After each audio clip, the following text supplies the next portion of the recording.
Hello Cancer, Sun, Moon, Rising, and Venus signs. Kamusta kayo?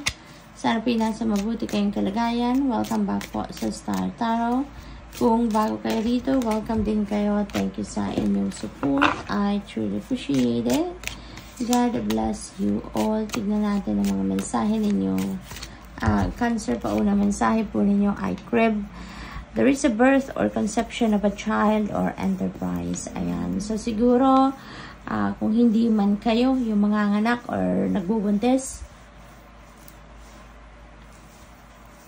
this could be your person or maaring anak ninyo or pamangkin ninyo, kaibigan, no? This could be anyone na close to your heart. Mababalitaan ninyo na buntis or manganganak na, no? It is also possible na meron kayong bagong bubuksan enterprise, meron kayong bagong bubuksan na negosyo, proyekto, may bagong task siguro na binibigay din sa inyo sa trabaho, posibleng ganon. We have flag and do not be tempted to lower your standards, no? Huwag din yung hayaan na bumaba ang standards ninyo just to please someone, no? Just to please someone na, alam mo yun, yung kailangan nyo lang pagbigyan, okay? What else? We have ink pot, problems to be resolved. Ayan, so that could be related to money. Yan na pipick up ko dyan. Or that could be related to relationships, no? So, kailangan ninyong resolbahan ang isang problema. Kailangan ninyong resolbahan ang isang sitwasyon dito, no? What else? We have family wishes come true. Napakaganda dahil meron kayong wish, no, na magka-come to fruition. Maaaring wish ito ng buong pamilya at yan ay matutupad na sa ngayon or posibleng wish ninyo yan para sa inyong pamilya and that is coming to come true. We have Seahorse, family matters. Ayan, so family matters, maaaring ito ngayon yung inaasikaso ninyo or posibleng ito yung inyong ngayon, ito yung inyong pinagkakaabalahan, ano. Maaari din na may mga okasyon kayong aasikasuhin pang pamilya, maaari mayroong mga celebration din ang pamilya ngayon, no? Kaya siguro kayo din po ng abala. Ganun ang sitwasyon. So, what else? Fair woman.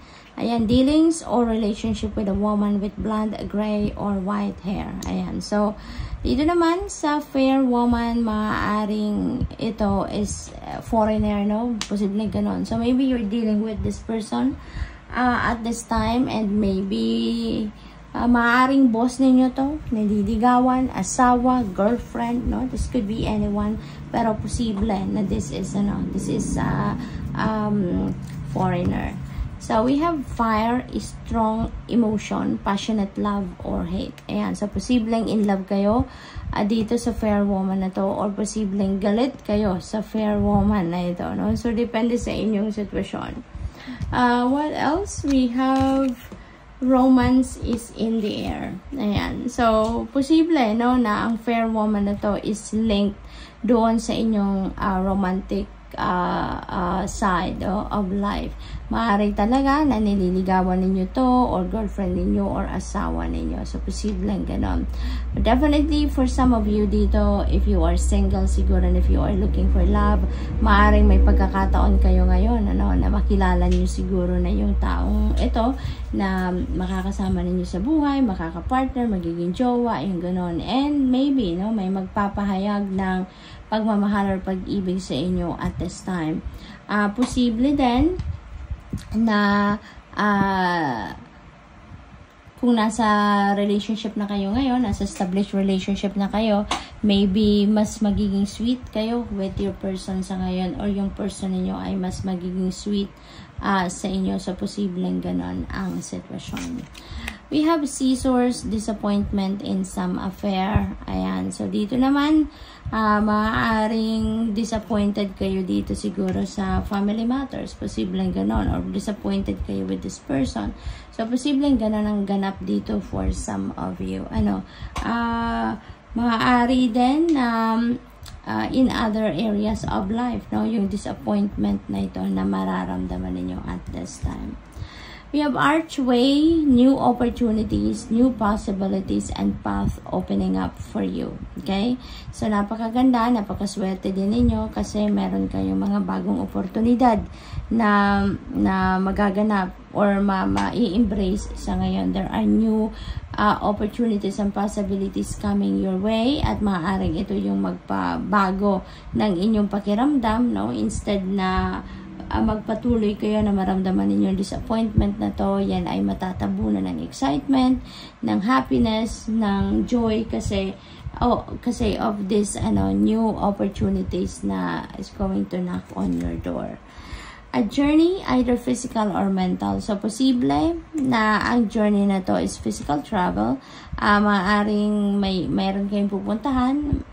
Since maliit si carriage, posibleng saglit lang kayo sa pupuntahan ninyo. Maaaring quick visit lang ito.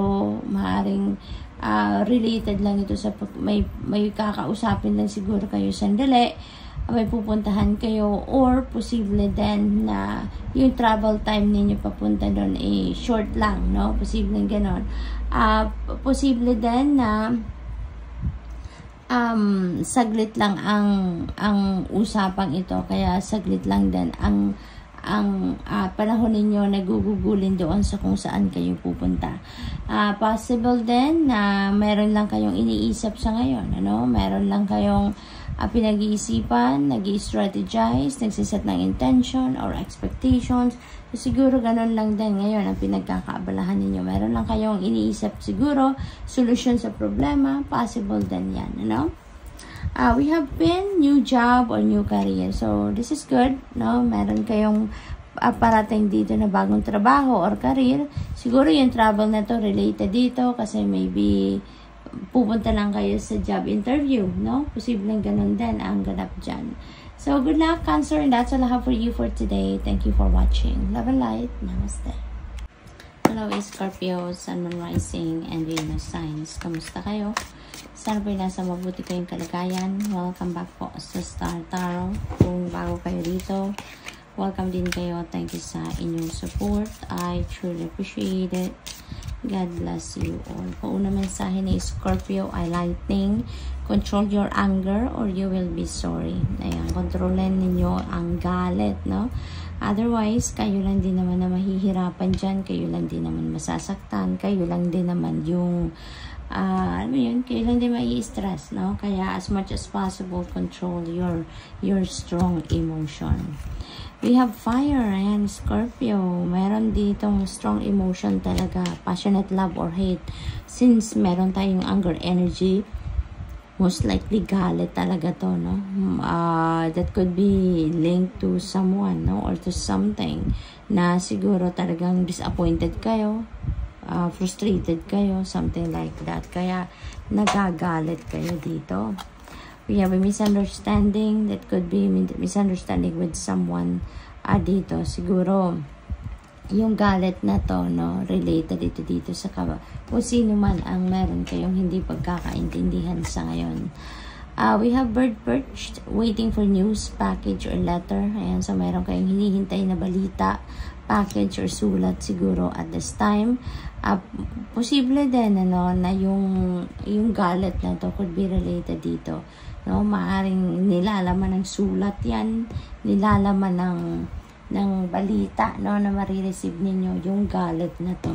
So, siguro doon mag-uugat, no, yung galit na yan.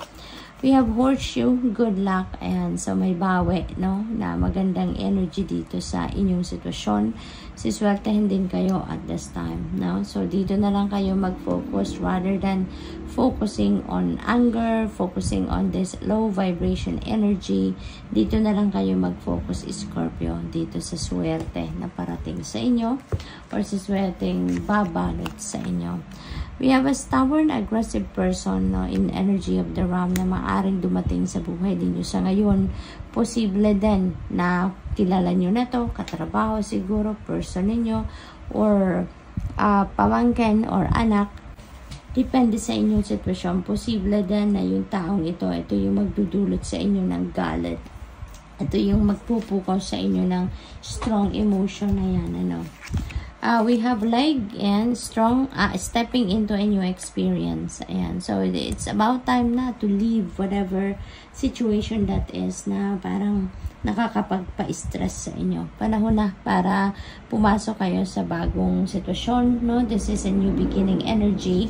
So, maaaring kailangan nyo na talagang talikuran na lang, ano, kung ano man ang sitwasyon na ito dito na hindi maganda para sa inyo. Kaya, step into a new experience na mas maayos, mas maganda, no?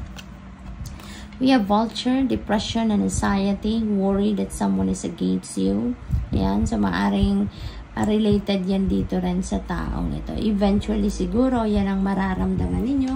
Malulungkot kayo, madidepress kayo siguro dahil sa away, sa galit, no, na naramdaman ninyo. Posibleng meron dyang siguro meron kayong nasabi, may encounter kayo with that person, at meron kayong nasabing hindi maganda, no? Posibleng ganon. Kaya siguro, nag-worry din kayo sa maaaring naging epekto ng mga salitang nasabi ninyo doon sa taong kausap ninyo. So, posibleng ganon din ang ganap dyan. What else? We have facts and shrewdness and resourcefulness, especially in business. Maaaring ito yung kailangan ninyo. Kung nagnenegosyo kayo, siguro ito yung kailangan ninyo para kayo ay magtagumpay sa inyong negosyo, para kayo ay magkaroon ng yung parang, siguro ito yung missing piece ninyo para sa inyong pagtatagumpay sa inyong negosyo. Siguro ito na lang yung kulang.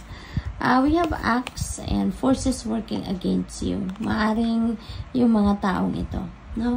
Yung hindi ninyo kabate ngayon, yung siguro nakasagutan ninyo, nakaaway ninyo, maaring siya yan. Siya yung nag-iisip ng hindi maganda towards you. Kasi maaring may nasabi kayong hindi maganda towards that person. And ngayon, siguro nag-iisip yan kung paano siya paano siya makakabawi sa inyo, no? Parang ganun. So, mag-iingat na lang kayo, magdasal kayo lagi, no? For protection. We have the close-up pleasure with a close friend. Ayan. So, maaaring itong kaibigan na to ang makakatulong din sa inyo, magbigay ng advice sa inyo, magbigay ng hint sa inyo, siguro, no? Kaya, take advantage of this situation na para may makausap kayo na someone new, no? May makatulong kayo sa pag-solve na kung ano man ang problema ninyo dito. What else? We have shark. Take care or there will be a loss of material wealth. So, mag-iingat din kayo pagdating sa pera, no? Mag-iingat kayo sa pagbabudget ninyo. Make sure na binabantayan ninyo ang in and out ng inyong pera, kinokontrol ninyo ang in and out ng inyong pera, at minomonitor ninyo, no? Kailangan kayo, aware kayo sa lumalabas, no? Sa inilalabas ninyo at kung magkano yung pumapasok, yung gano'n. So, stick lang kayo sa budget plan ninyo, stick kayo sa financial discipline ninyo para hindi kayo masaktan pagdating sa inyong pera. So, good luck. That's all I have for you for today. Thank you for watching. Love and light. Namaste. Hello Pisces, Sun, Moon, Rising, and Venus signs. Kamusta kayo? Sana ba'y nasa mabuti kayong kalagayan. Welcome back po sa Star Tarot. Kung bago kayo rito, welcome din kayo. Thank you sa inyong support. I truly appreciate it. God bless you all. O ano mensahe ni Pisces ay Gabel. Ayan, Pisces, involvement with the law. Maaring kayo ay law enforcer. Maaring kayo nagtatrabaho sa pulisya. No, maaring ganon. Or nagtatrabaho siguro kayo sa court. Posibleng ganon. We have clouds, temporary problems, no? Lahat naman ng sitwasyon, lahat naman ng bagay sa mundo ay temporary lang. No? Including your problems, no? Ano man ang problema pinagdadaanan ninyo sa ngayon, rest assured that dadaan lang yan. That is very temporary. Makakahanap at mahahanap din ninyo yung solusyon dyan. You can get around that problem, no? Or challenging situations.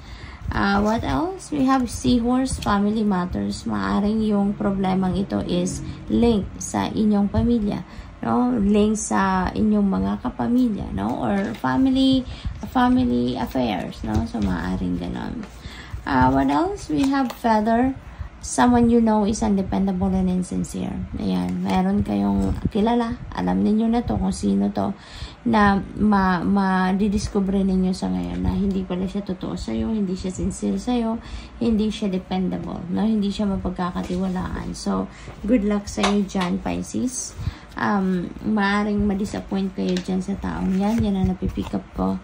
We have Mule. Someone is extremely stubborn and unwilling to change. Ayan. So, this could be anyone din sa buhay ninyo. Maaring person ninyo to, anak ninyo, no? Magulang ninyo. This could be anyone na talagang matigas ang ulo, no? Yung nagsusutil-sutilan sa inyo sa ngayon.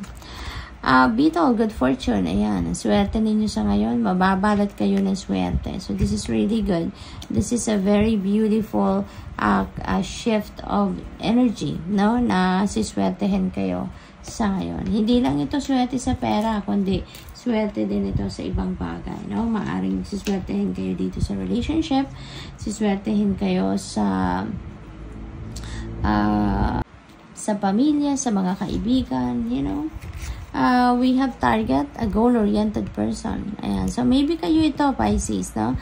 Maybe, nire-remind kayo ng universe na you are a goal-oriented person, Pisces. Always remember that.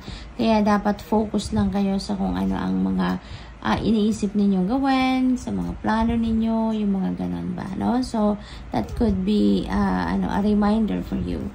What else? We have Bull. Do not back down from opposition. Show strength and fortitude. Ayan. Huwag kayong atras, no? Lalo-lalo na kung alam ninyong nasa tama kayo, nasa rason kayo, then fight, no? Fight lang, laban lang sa kung ano man ang hinaharap ninyo dito na sitwasyon. Huwag kayong susuko kung alam ninyong nasa rason kayo. What else? We have Kite, vacation. Maybe ito yung kailangan ninyong sa ngayon.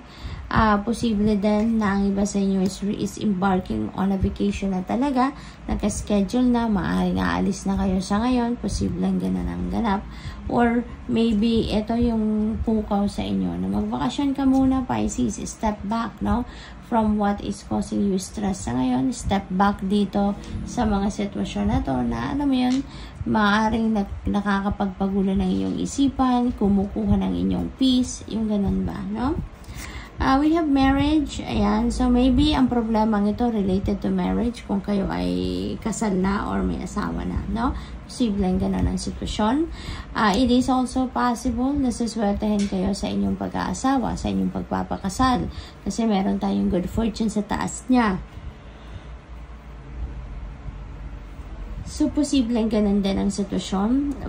It is also possible, Pisces, na yung marriage na to ay papasukin nyo ba lang, no? Maaring papunta kayo dito sa pag-aasawa, or maybe meron kayong balak na mag-asawa na or magpapakasal na.